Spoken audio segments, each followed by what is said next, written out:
मैं महाकवि प्रकाश पटेरिया जी की जमीन पर हूं। मुझे ये कहने की जरूरत ना पड़े कि कविताओं पर आप लोग क्या तालियां बजाते हैं, क्योंकि कविताओं की फसल जहां पर बोई जाती है, कविताओं का विश्वविद्यालय जिस मंच के ऊपर अब तक विराजमान हो, कविताओं की एक फसल उन्होंने तैयार की। ये स्वर जो पूरे देश के अंदर बुंदेलखंड से लहरा रहे हैं, ये इस यूनिवर्सिटी से निकलते हैं। आप बहुत भाग्यशाली हैं कि वो यहां पर रहते हैं। लगभग 83 से मुझे याद है, 83 से लेकर के ये 2022 तक आ गए हैं। हमने सुबह 5 बजे तक कभी सम्मेलन चलते हुए इस मंच पर तो नहीं देखा। अभी चल ही रहा है, अभी खत्म। और मैं बधाई देना चाहता हूँ इस नगर पालिका के उपाध्यक्ष और अपने छोटे भाई मिंटू पंडा को। और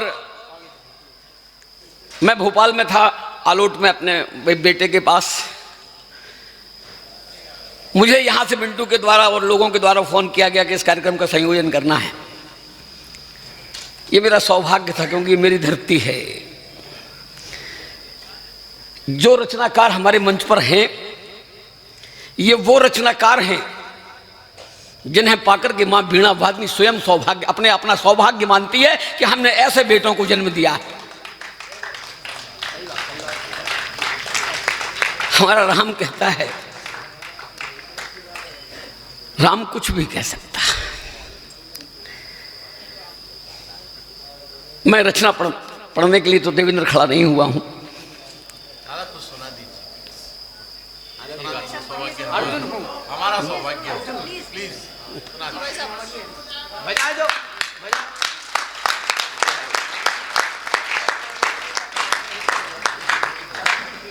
एक मुक्तक देवेंद्र तुझे देखकर पढ़ रहा हूं बस।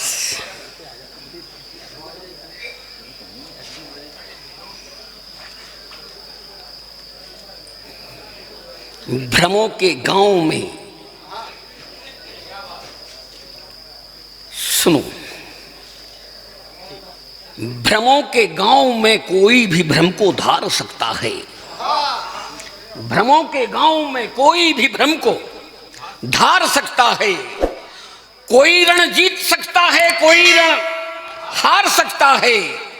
पितामह भीष्म के जैसा जो खुद को मानते सुन लें, पितामह भीष्म को रण में शिखंडी मार सकता है।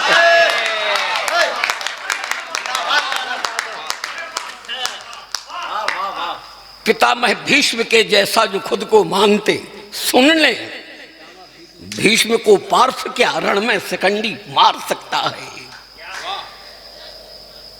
अशोक एक मुक्तक सुनो।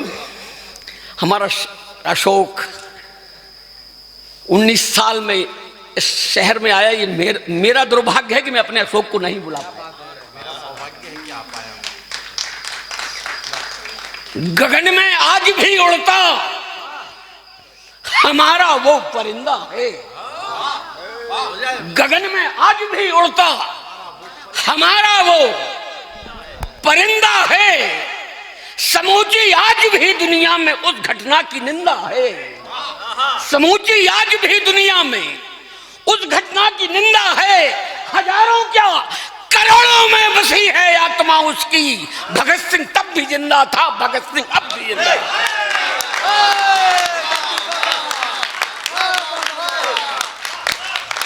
हजारों क्या करोड़ों में बसी है आत्मा उसकी।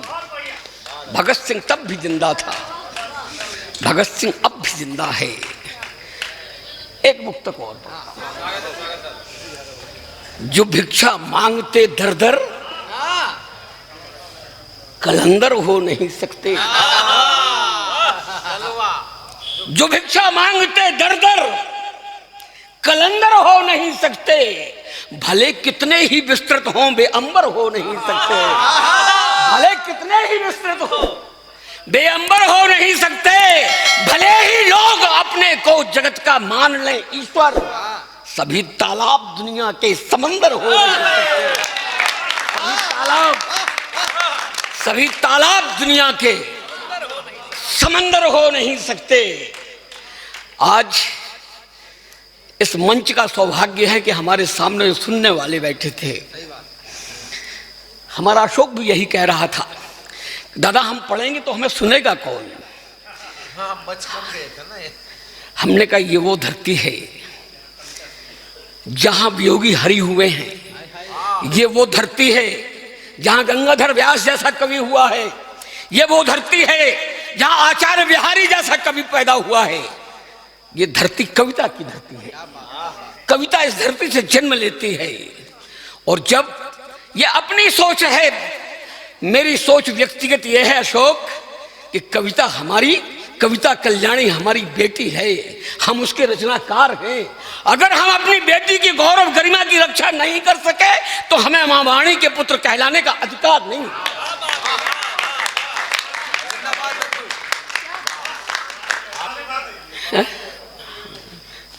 कि पराया स्वर, पराई लय, पराये छंद कितने हैं, पराया स्वर। सौभाग्य मेरा यह है कि मंच पर जो बैठे वो वास्तव में रचनाकार हैं, वरना लोग दूसरों की कविताएं पढ़ के महाकवि बनने बैठे हैं देश में।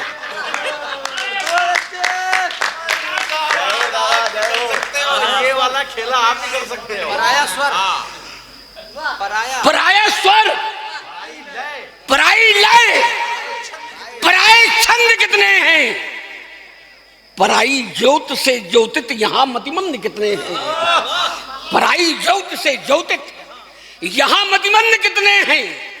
बचाना देश है तो फिर हमें यह जानना होगा यहां कितने विभीषण हैं, यहां जयचंद कितने। बचाना देश है तो फिर हमें यह जानना होगा यहां कितने विभीषण हैं, यहां जयचंद कितने हैं। बस अपनी वाणी को विराम देना चाहता हूं। तब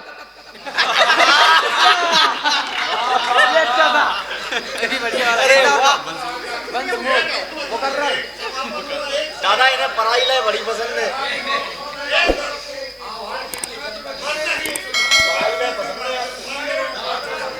सुना देते लोग कह रहे तो। अरे इनको याद है सारा, देखो तो क्या कमाया। सुना सुना दद्दू, हाँ दद्दू सुना सुना, पराई लय पसंद है। दादा सुन रहा है। हाँ दादा, हाँ मैं चाहता था वाणी को एक बुक तक पढ़ गए विराम। चलो दादा आज वो पंक्तियां अपने मुंह से सुना दीजिए जो हर रात सुनी जाती है। सही बात, वो तो सुनाई दीजिए। गुरु नानक संत कबीर। मैं वो पंक्तियां अशोक इसलिए नहीं पढ़ रहा था कि तुमने जो वीडियो भेजा है, जो पंक्तियां सारे देश के लोग पढ़ते हैं, ये मेरा सौभाग्य है कि वो पढ़ते हैं। जब हमारे अशोक ने वीडियो भेजा तो उसमें उन पंक्तियों का मैंने जब वीडियो सुना तो वो पंक्तियां तो तू ही कह रहा था ना। आपके मुंह से सुननी, आज मैंने दो ही बोली थी। गुरु नानक संत कबीर जायसी के आंगन में बड़ी हुई। गुरु नानक संत कबीर जायसी के आंगन में बड़ी हुई, कवि केशव के घर से बाहर निकली रत्नों से जड़ी हुई। कवि केशव के घर से बाहर निकली रत्नों से मड़ी हुई। मीरा की जब करतार बजी तब कृष्ण भक्ति में लीन हुई।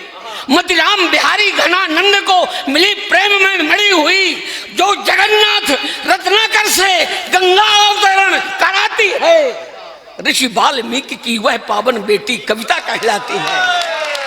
ऋषि वाल्मीकि की वह पावन बेटी, ऋषि वाल्मीकि की वह पावन बेटी कविता कहलाती है। बस